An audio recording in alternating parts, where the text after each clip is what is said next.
What happens when the person you saved comes back into your life, demanding answers you don't have?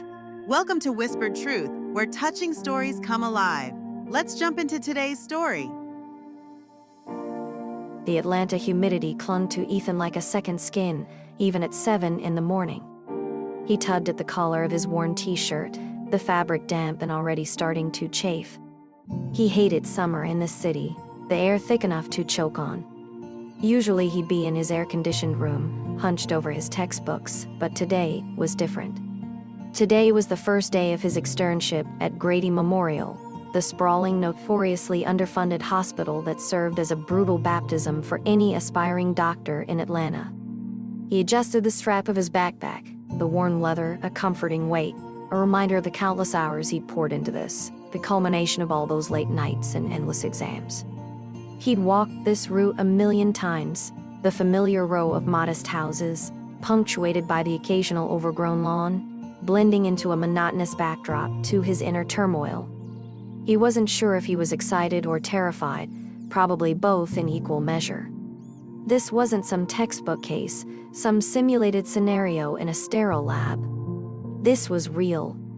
He could feel the anxiety tightening in his chest, a knot that seemed to grow with every step towards the sprawling complex looming in the distance. Grady wasn't known for its gentleness, not like the well-manicured teaching hospitals in the more affluent parts of the city. Here, the real world, with all its grime and desperation, was on full display. It was exactly why he wanted to be here. He wanted to be in the thick of it, the place where the need was the greatest. He remembered the day years ago now when everything changed. He was just a kid, maybe 10, walking down this very same street when he heard it, a thin, desperate cry cutting through the summer heat. The memory, though faded with time, was still vivid in his mind. He had just finished football practice and was looking forward to having an extra large slice of pizza that his mom had promised. The sound of a crying baby interrupted the buzz of the city.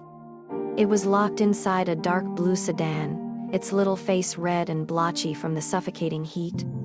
He'd stood there for what felt like an eternity, his young mind struggling to process the gravity of the situation. He hadn't known what to do, fear and uncertainty paralyzing him. But then, something shifted within him, a spark of clarity, of purpose. He had to act. He'd grabbed a nearby rock, a jagged piece of concrete, and with a force he didn't know he possessed, he'd smashed the window, sending shards of glass scattering on the hot asphalt. Pulling the baby out, he'd run to the nearest clinic, his heart pounding against his ribs like a trapped bird. The baby had survived, a small miracle that had rippled through the community. The news had turned him into a local hero, a title he'd never been comfortable with. He remembered the praise, the pats on the back, the news interviews, each one leaving him feeling strangely empty. What he had done wasn't heroic, he thought. It was simply what anyone should have done. He had only done what was in front of him, the way he always did, and his mom always told him to do. His mom, Sarah, was always very much do the right thing. The incident had changed him, though. It had given him a focus, a purpose. It was like the pieces of his future had all clicked into place that day, as if his whole life led to the moment where he held that small, fragile life in his arms. He'd known then, with absolute certainty, that he was going to be a doctor. It wasn't about accolades or glory. It was about being there, in the moments that mattered, the moments when lives hung in the balance. He wanted to be a conduit for hope in the face of despair. Ethan's thoughts drifted to his family. His dad, a quiet, hard-working man, had always been his rock, a grounding force in the sometimes chaotic landscape of their lives. He had worked long hours at the local automotive plant, his hands calloused and worn. He'd never pushed Ethan, but always supported him, his pride evident in the way he looked at him. His mom, on the other hand, was a whirlwind of energy and empathy. She worked as a social worker, tirelessly advocating for those who often had no one else. Her passion was infectious, her belief in the inherent good of people unwavering. Ethan sometimes felt like he was a combination of them both, the quiet determination of his dad and the compassionate heart of his mom. The two had supported his dream, working hard and long hours to ensure he would go to college and achieve his dream. Their sacrifices didn't go unnoticed. He understood the responsibility he carried on his shoulders, the weight of their hopes and dreams, the investment they'd made in his future. But today, the burden felt particularly heavy. He was no longer just a student, just a boy with a goal. Today he was stepping into the real world, a world where the consequences were very real, very permanent. The hospital loomed larger now, a concrete behemoth against the clear blue sky. He could see the ambulances pulling into the emergency bay, their sirens wailing a discordant symphony. It was a stark reminder of what awaited him inside. He took a deep breath, the humid air filling his lungs, and pushed open the heavy glass doors. The interior was a stark contrast to the bright sunshine outside. The air was thick with the smell of antiseptic, a cloying scent that clung to everything. The fluorescent lights buzzed overhead, casting a harsh, sterile glow. He walked towards the reception desk, the worn linoleum floor squeaking under his sneakers, each footstep echoing in the cavernous space. He felt suddenly small, insignificant, a tiny cog in this vast machine of suffering and healing. He gave his name to the receptionist, a woman with tired eyes and a weary smile. She told him to wait in the lobby, pointing to a row of plastic chairs lined against the wall. He sat down, his backpack resting on his lap, observing the scene around him.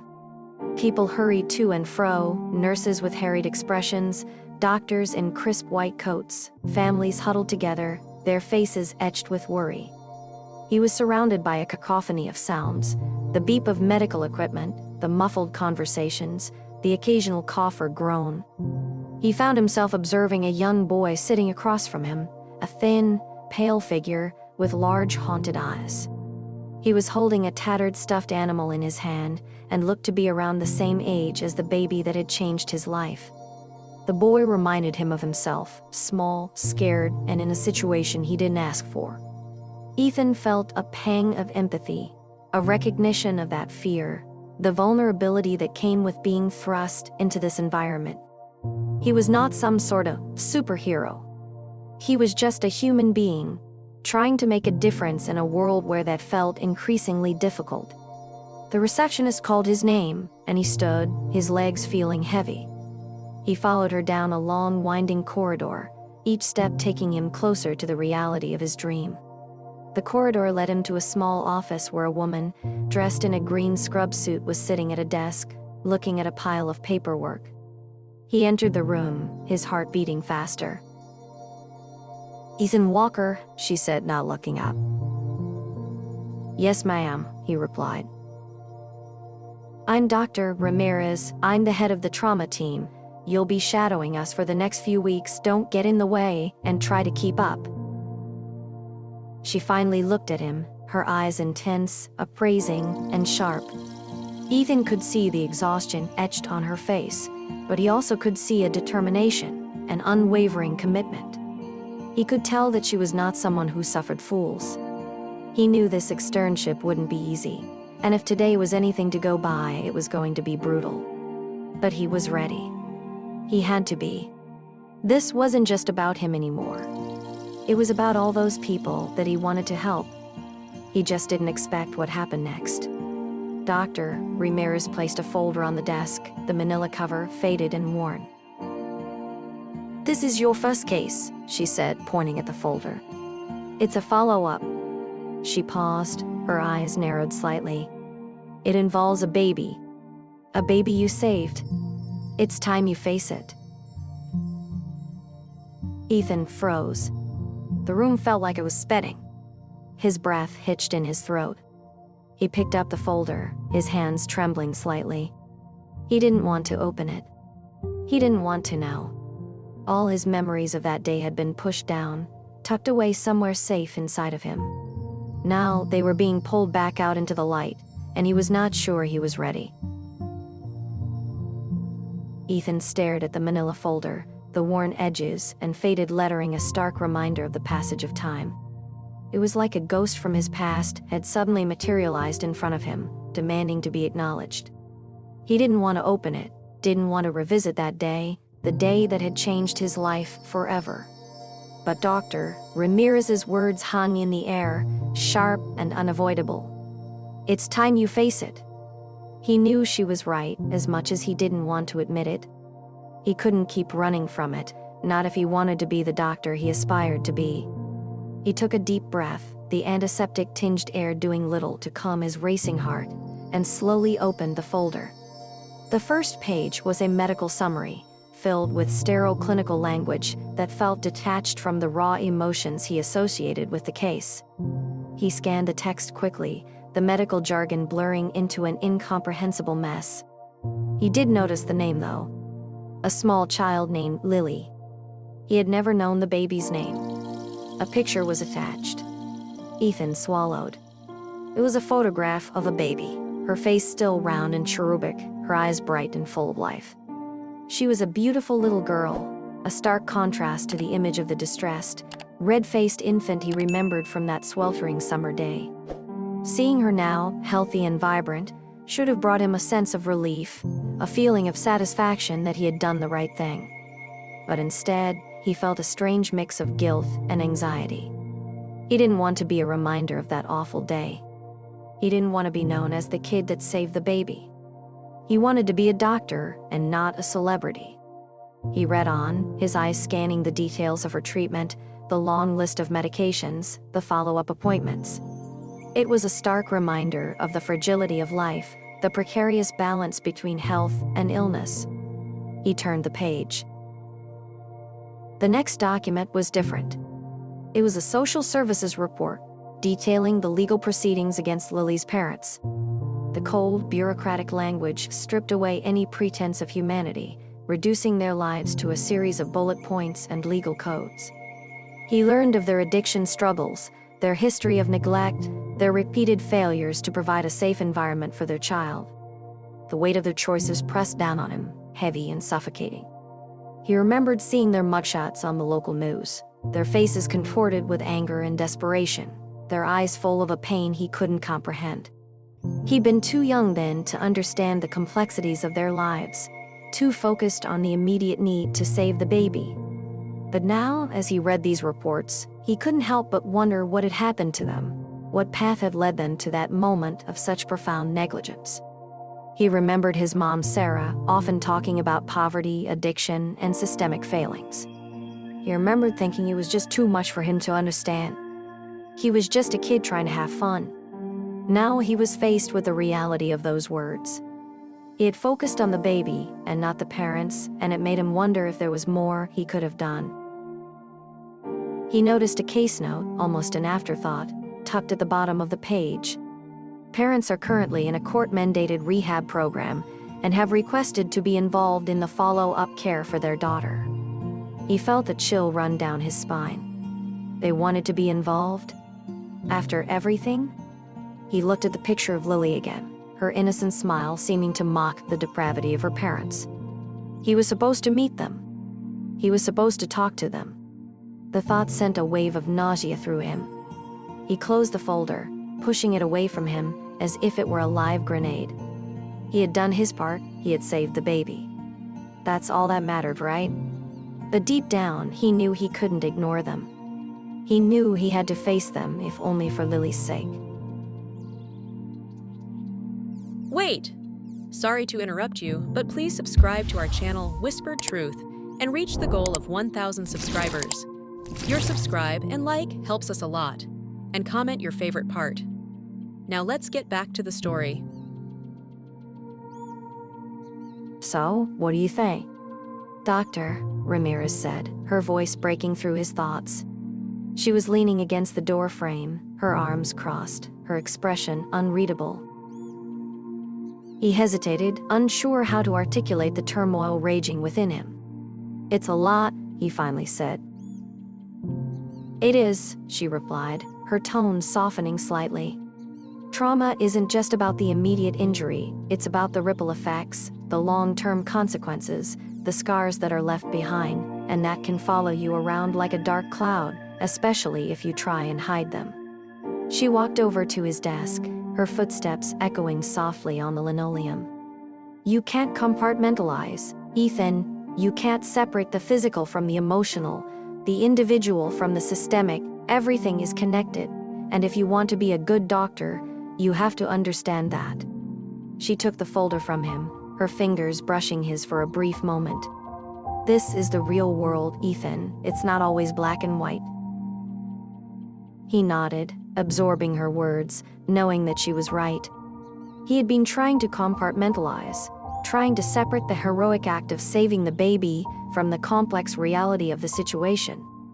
He had focused on the good he had done, ignoring the darkness that had surrounded it. But trauma, he was beginning to understand, was like a spiderweb, a delicate network of interconnected threads that reached out and ensnared everything in its path. He was part of that web now, whether he wanted to be or not. The family wants to meet with you, she continued. They want to thank you, and they want you to be part of Lily's ongoing care. It's your choice, of course, but I think it's important. Ethan felt his stomach clench again. He didn't want to meet them. He didn't want to face their gratitude or worse, their guilt. He had no desire to be some sort of hero, a poster child for a moment that he knew deep down was more about survival than bravery. When? He asked, his voice barely a whisper. Tomorrow morning, 9 a.m. in the conference room. He nodded, feeling a sense of dread wash over him. He had a night to prepare, a night to try to reconcile his hero's narrative with the harsh reality of the situation. He stood up, feeling like he had aged 10 years in the last 10 minutes.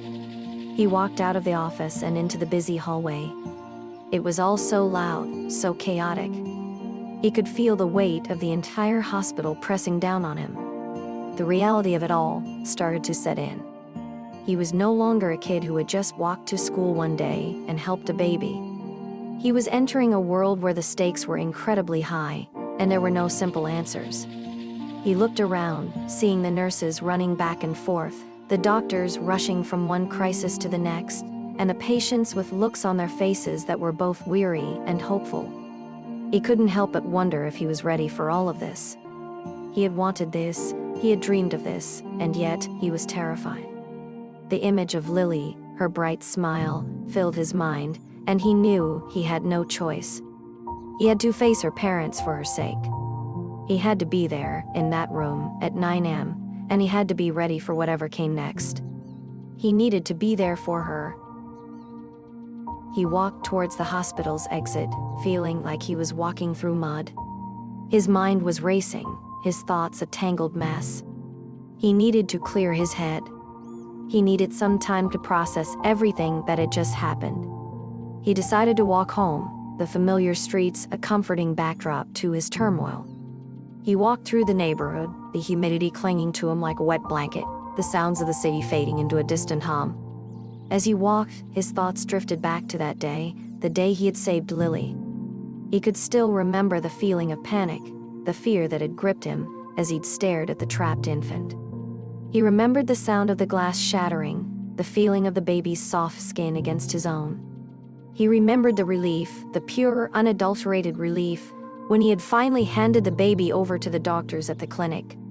But now that memory was tainted, corrupted by the complexity of the situation, the knowledge that his actions had ramifications he had never considered.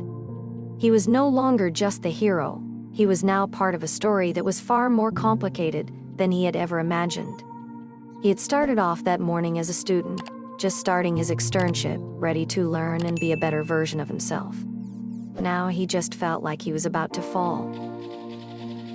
He reached his house, the familiar structure a beacon in the darkening twilight. He opened the door and entered, his footsteps echoing in the quiet house. He went into his room and lay down on his bed, staring up at the ceiling, the weight of the world pressing down on him. Tomorrow was going to be a long day. He closed his eyes, his mind replaying the events of the last few hours.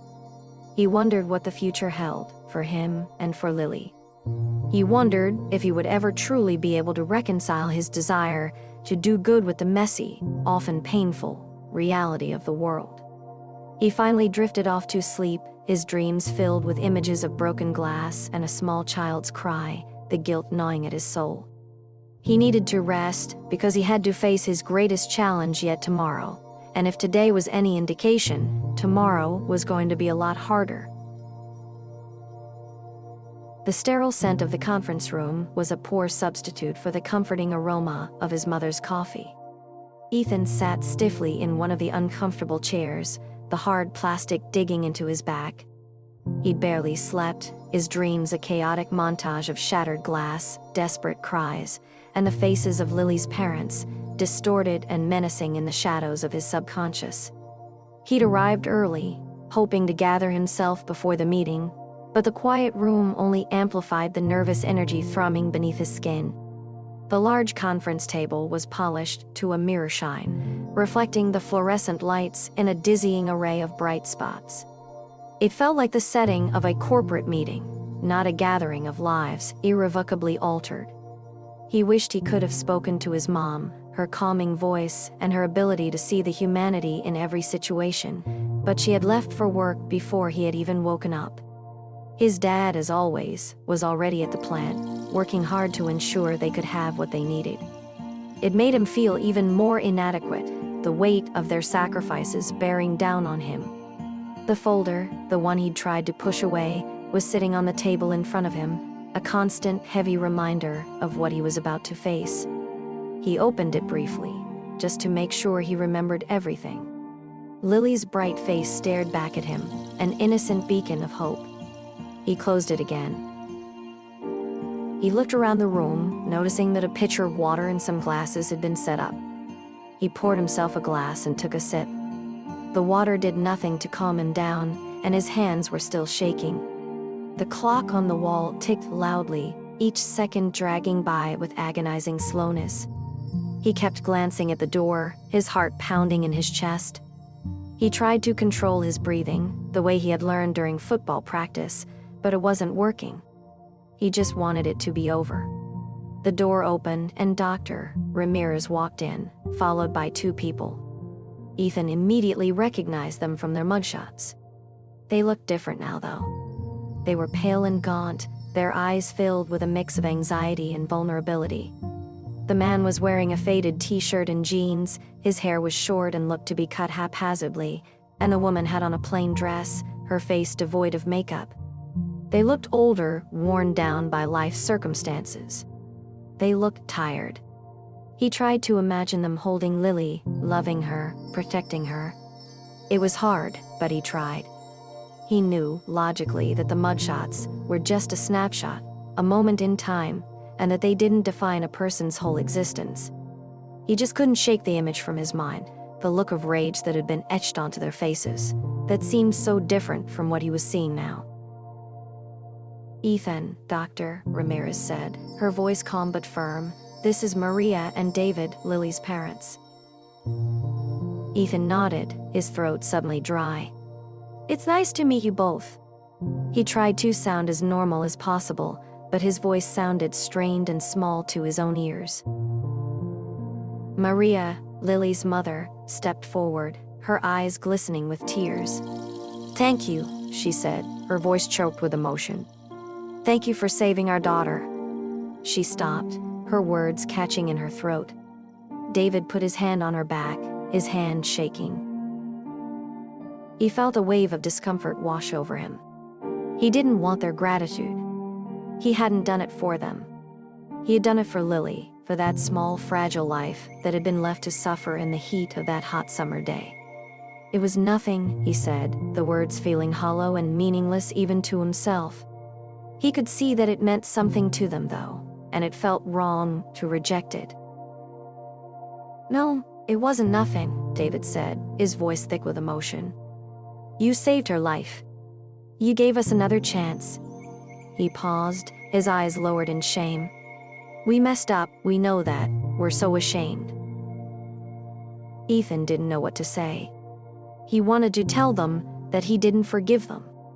He wanted to tell them that they had no right to put their child through that. He wanted to tell them that they were monsters. But he couldn't. He saw the pain in their eyes, the remorse that seemed genuine. He saw the human beings behind the mugshots, and he couldn't deny their suffering. He had focused so intently on Lily's pain, and he had ignored their own. We're in rehab now," Maria continued, her voice trembling slightly. "We're trying to get clean, to be better parents. We know we have a long way to go, but we want to be there for Lily, to make it up to her." She looked at Ethan, her eyes pleading, Please help us." Ethan didn't know what to say. He had no experience with addiction, no understanding of the complexities of their lives. He had always had a stable home, loving parents, everything he needed. He couldn't even begin to imagine the darkness they had been through, the choices they had made. He was a doctor in training, not a therapist. "Dr. Ramirez intervened, her voice gentle but firm. "Ethan is here to learn and help.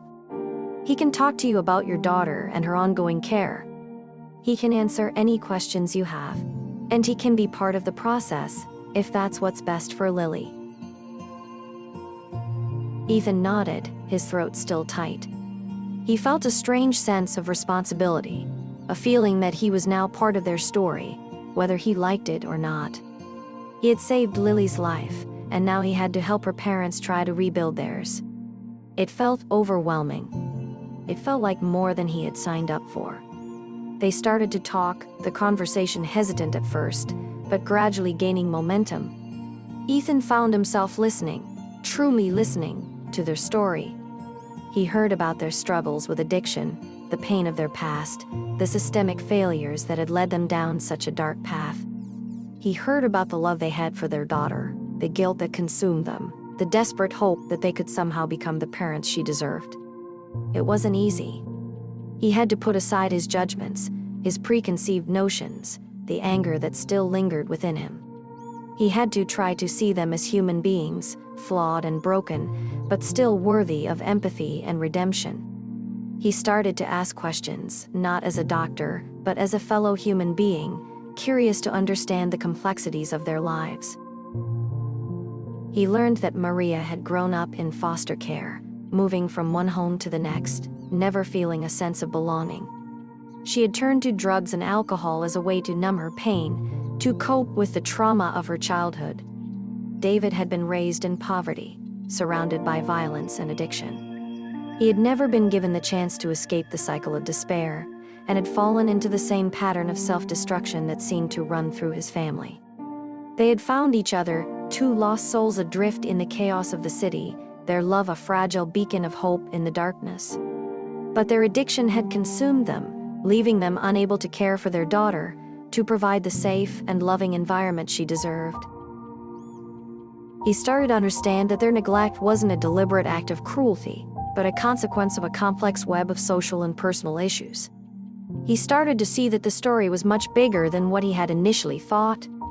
It wasn't just about the baby, it was about a broken system, the societal ills that had led to Lily's neglect. It was a reminder of his mom and her work in the social sector. He had always thought she was a bit much, sometimes trying to help people who clearly didn't want it. But he understood her now. It wasn't about helping people who wanted it, it was about helping people who needed it. He felt a sense of shame for judging them too quickly. He had wanted to be a doctor who helped people, and he had immediately judged these two. He was no better than the people that he looked down upon. He realized that he had focused on the singular heroic act of saving Lily, but he hadn't considered the long-term consequences, the ripple effects of trauma, and the systemic issues that perpetuated the cycle of suffering.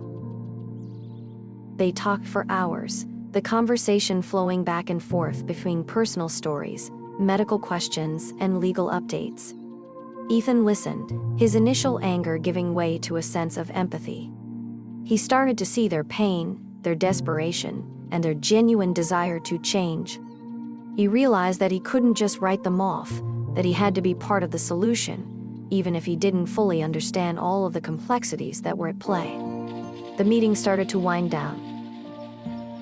"We just want to be good parents to Lily," Maria said, her voice trembling slightly.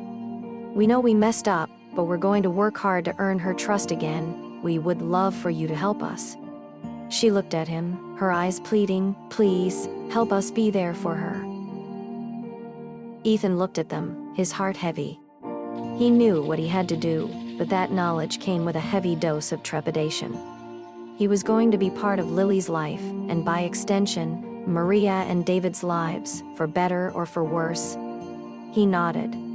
"I'll do my best," he said, his voice sincere. The meeting ended, and the family left. Ethan sat in the room alone, the quiet silence a stark contrast to the intensity of the conversation. He leaned back in his chair, exhaustion washing over him. He had learned so much in just a few hours, not just about the case, but about himself, his own prejudices, his own limited understanding of the world. He was no longer just a kid who had saved a baby. He was now a part of a story that was much bigger than himself, a story about redemption, forgiveness, and the messy reality of being human. He had thought that he could just be the hero, but now he understood it was much more than just that. The following weeks were a blur of long hours at the hospital, punctuated by regular meetings with Maria and David, and increasingly complicated family check-ins. Ethan found himself juggling his medical responsibilities with the emotional labor of supporting Lily's parents, a constant push and pull between the clinical detachment of medicine and the messy reality of human relationships.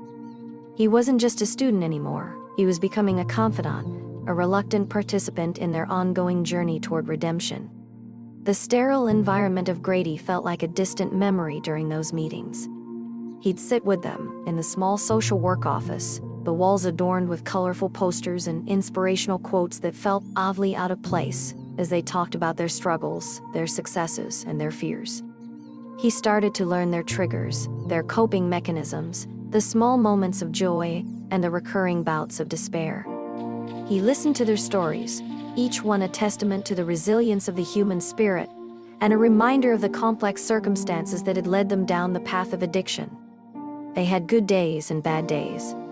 Some days they were optimistic, hopeful for the future. Other days they were filled with despair, the weight of their past threatening to pull them under.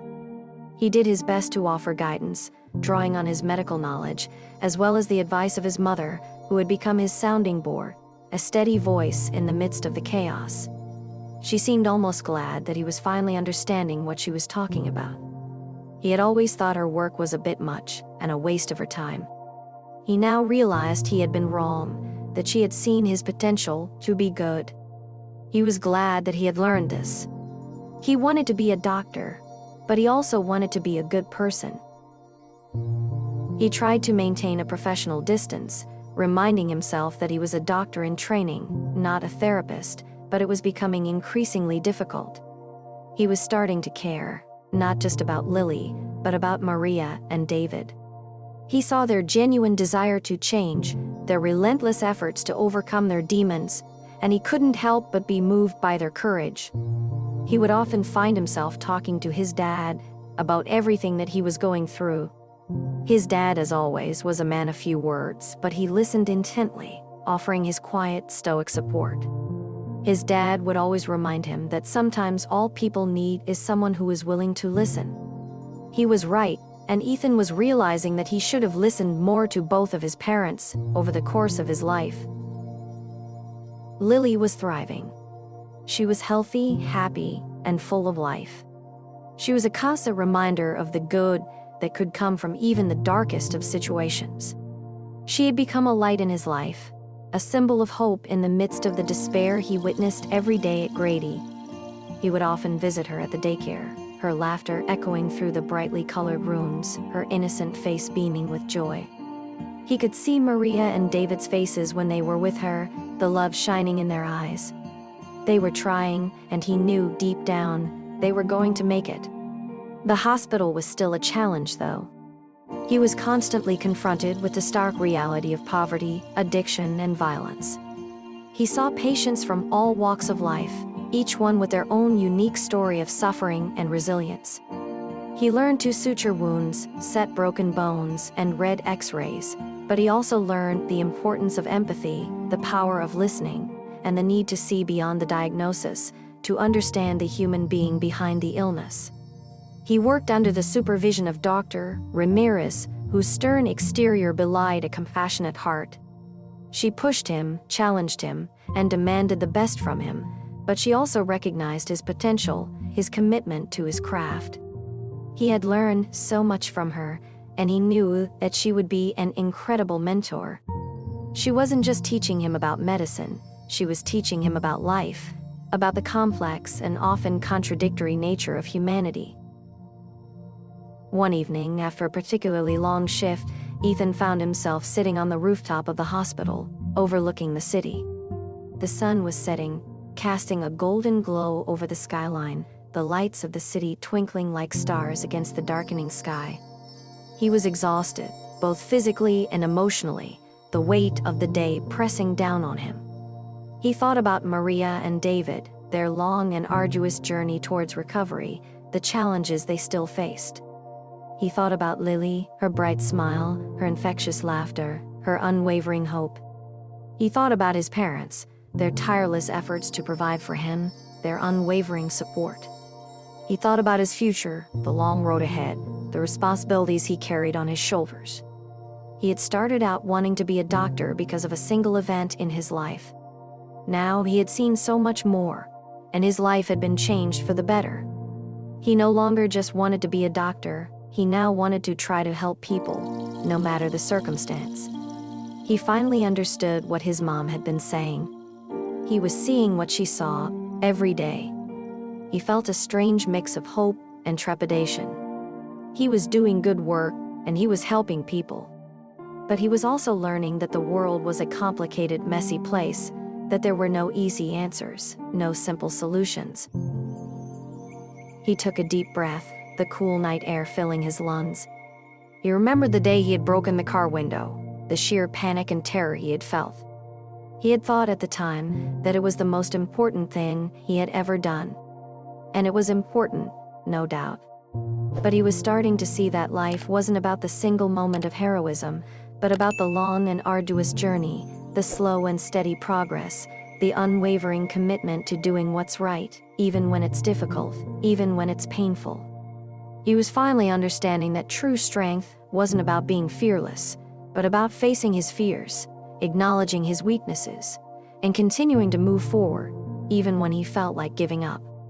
He was no longer the kid who had saved a baby. He was evolving into the doctor he always wanted to be, and the man he was meant to be. He had a long way to go, but he was ready. He stood up, his muscles aching, his bones weary, but his spirit renewed. He walked back into the hospital, the fluorescent lights a stark contrast to the golden glow of the sunset, ready to face whatever the night might bring.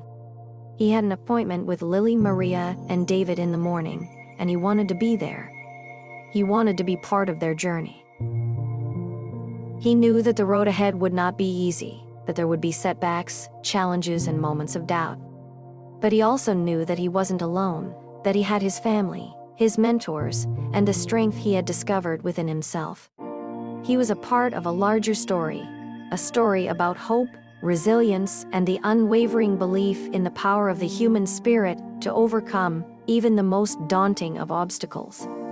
He was learning, growing, evolving, and he was starting to understand what it truly meant to be a doctor. It wasn't just about saving lives. It was about healing souls, about offering compassion, and about being a witness to the human experience in all its beautiful, messy glory. He knew that his journey would be long, challenging, and full of uncertainty, but he also knew that he was finally on the right path. He walked down the hall, ready for tomorrow, and all of the challenges that it would bring, hoping to bring the best of himself every single day. He finally felt at peace, for the first time in months, a sense of calm washing over him, like a warm blanket. The morning sun streamed through the windows of the daycare, casting a warm glow on the brightly colored walls. Ethan sat on a small child-sized chair, watching Lily play with a set of building blocks. She was giggling, her face alight with joy, her small hands moving with surprising dexterity. He smiled, his heart filled with a sense of peace and contentment. It had been almost a year since the incident, a year of transformation, both for him and for the family. Maria and David had made remarkable progress. They completed their rehab program, had secured stable housing, and had found jobs. They were still working hard to maintain their sobriety, but they were doing it one day at a time. Ethan had been there for every step of the way, a constant presence in their lives. He wasn't just their doctor, he was their friend, their confidant, their advocate. He had learned to navigate the complexities of their lives, to understand their struggles, and to celebrate their small victories. He was no longer a naive teenager. He had seen too much, experienced too much. He had become a better version of himself, and in the process, he had helped them become better versions of themselves. Lily had brought them all together, a tiny, fragile life, a catalyst for change. He watched her as she built a tower, her brow furrowed in concentration, her small voice humming a tuneless melody. It was incredible to him to think about everything that she had been through at such a young age. But she was resilient, she was strong, and she was surrounded by love. He had learned through this experience that even the most damaged situations could be healed. His experience at Grady had taught him the stark realities of life, the desperation, the pain, and the suffering that was so very prevalent. But he was determined to be the kind of doctor that healed not only bodies, but minds and souls. He was committed to helping those who didn't have anyone else because he had been given the resources to do so, and it was his responsibility. He had finally accepted the fact that he wasn't just a doctor, he was a piece in this larger puzzle of life. Maria and David walked into the room, their faces lit up as they saw their daughter. They looked different from the way they had looked at that meeting a year ago. They looked healthy, they looked calm, and they looked happy. Maria gave Lily a hug, her love evident in her touch, and David ruffled her hair. "She is doing so well," Ethan said, smiling at them. "She is," Maria replied, her voice filled with gratitude. "And it's all because of you. If you hadn't been there." Ethan shook his head, uncomfortable with the praise. "It was a team effort," he said. "You guys did the hard work." "You helped us," David said. "You never gave up on us. You believed in us, even when we didn't believe in ourselves." He put his hand on Ethan's shoulder. "Thank you." Ethan felt a wave of emotion wash over him. He had never considered himself to be anyone special. He was just a normal kid, trying to do his best. But now, he was seeing the impact that his actions had had on so many lives. It wasn't just about saving Lily's life, it was about the ripple effect, the long-term consequences, and the transformation of a family, and in turn, his own. He had set out to be a doctor, and he had become so much more. They talked for a while, catching up on their lives, discussing Lily's progress, and making plans for the future. They were going to be moving into a new apartment, they were getting Lily enrolled into a better school, and they were even starting to think about fostering other children. Ethan was so proud of them. They had come so far, and he knew that their journey was far from over. But he had faith in them, and he knew that they were going to be okay. They were going to continue to work hard, and he would be there to support them every step of the way. He was so grateful to them as well, for teaching him so much about life. He looked at Lily again, her face beaming with joy. She was a reminder of the good that could come from even the darkest of situations, a symbol of hope, and a testament to the power of human connection. He had saved her life, but she had also saved him. She had shown him the true meaning of compassion, empathy, and the transformative power of love. He had been so focused on the physical aspects of healing, he hadn't considered the emotional aspects until he met Lily, Maria, and David. He would never forget it. He glanced at his watch. It was time for him to head back to the hospital. He had a long day ahead of him, but he felt ready, he felt capable, and he felt like he was finally on the right path. He stood up, his muscles aching slightly, his body tired, but his spirit renewed. He said goodbye to Lily, Maria, and David, promising to see them soon. He walked out of the daycare, the sounds of the children's laughter fading behind him. He took a deep breath, the crisp morning air filling his lungs. He felt a sense of peace and a sense of purpose. He was a doctor in training, a student of life, a participant in the human story. He knew that his journey was just beginning, but he was no longer afraid. He was excited for the future and all of its possibilities. He walked towards the hospital, his footsteps light, his heart full of hope. He had found his purpose, not just in the sterile world of medicine, but in the complex, messy, and beautiful world of human connection. He had learned that true healing wasn't just about fixing what was broken, but about mending what was torn, about offering compassion, and about being a witness to the human experience. He was ready to embrace all of it. He had found his calling, not because of a single act of heroism, but because of the long and arduous journey, the day-to-day grind, and the unwavering commitment to doing what was right and what was good. He was no longer the kid who had saved a baby. He was a doctor, a friend, a son, and a man who was ready for whatever the world had to offer, both good and bad. He knew he was going to be okay, and he knew that they were all going to be okay. It was going to be a long journey, but they were going to face it together. Hey, want to listen to another best story? Then click the floating video and subscribe for more.